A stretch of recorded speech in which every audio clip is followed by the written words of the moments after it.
recent years in Yoruba land, the new politics now is that once general election is near and approaching as this, the next thing is for them to start shedding Yoruba people's blood for political reasons. It clearly started in 2022. The worst started during the build-up to 2023 general election. Maybe we have to recall on Sunday, June 5, 2022, during Pentecost Sunday Mass, what do they call it, at St. Francis Catholic Church in Owo, Ondo State. During broad day, terrorists from the north attacked St. Francis Catholic Church, Owo.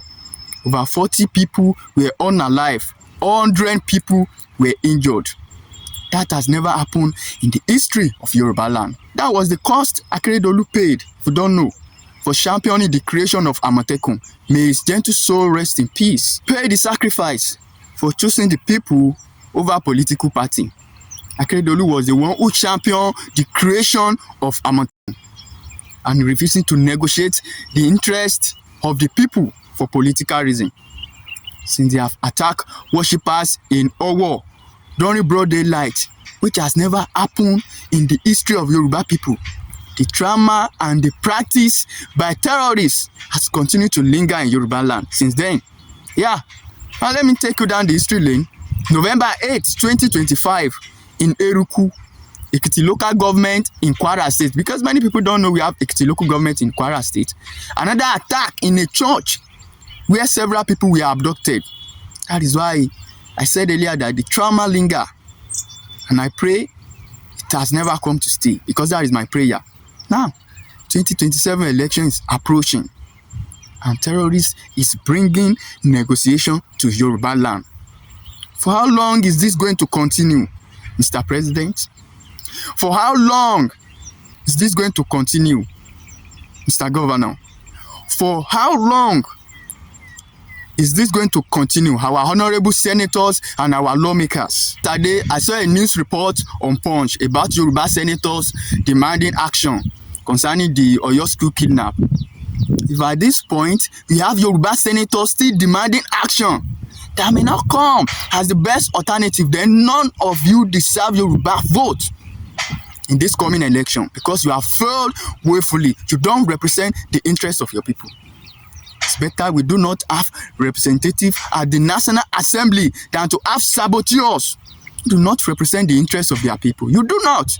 Who is asking you for action? Who is asking you to demand action? We ask you people to facilitate state police for us because you are the lawmakers, but you are demanding action. Who cares about the action? In a country where the security architecture has been compromised, nobody is stupid again. Now, if all these Yoruba senators and rep are not talking and pushing for state police and regional autonomy, none of you deserve to return to that chamber, because you have failed to represent the people you serve. Must everything be influenced before you do the needful? Must it? The people are so quick to pass the tax reform bill into law. For ordinary state police, you are proposing 5 years to implement it. Are you people well at all? Do you think we are still in the era where rep and senator escape accountability? What are you people doing there for the past 3 years plus?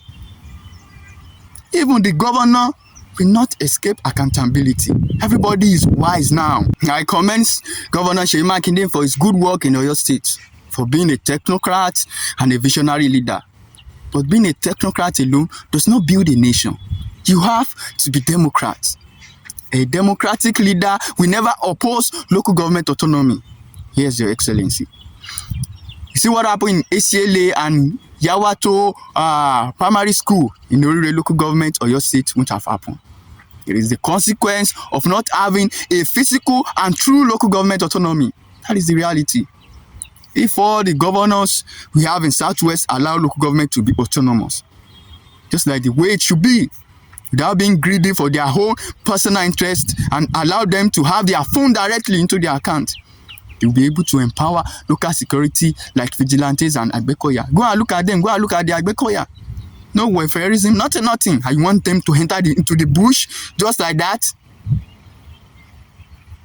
You see Oyo State.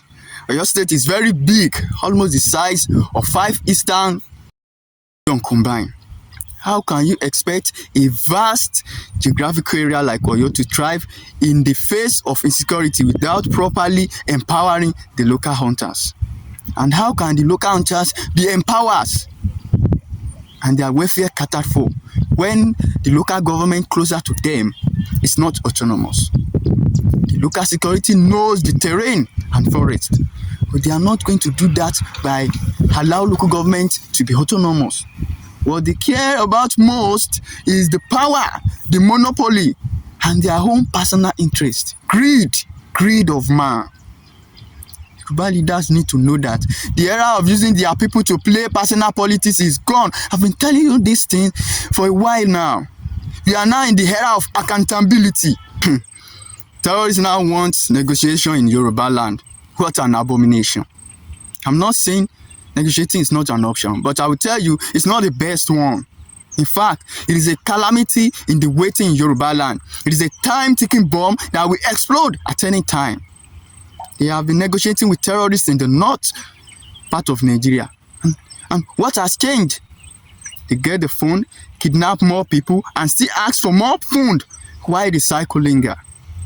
The same business transaction they are doing with terrorists in the north, which we know it has political undertone and personal interest, is what they are now bringing to Yoruba land. How long do you think we can negotiate our freedom from the hand of terrorists? For how long are we going to keep up with that? Time has finally come. We start asking our governors for accountability on the security vote they collect every month. Yes, they should account for it.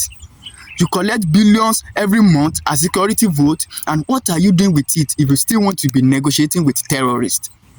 In July 2025, Punch News Media carried that Oyo State procured 7.7 billion surveillance aircraft to combat this same insecurity. But today, the people of Oyo State are not feeling the impact of the surveillance, because if the impact showed and was yielding, negotiating with a savage, barbaric group should not even be an alternative to listen to, not to talk of considering it. Negotiating with terrorists, see this rogue system, it must not continue. Yeah, it is now time for full regional government. That is our interest.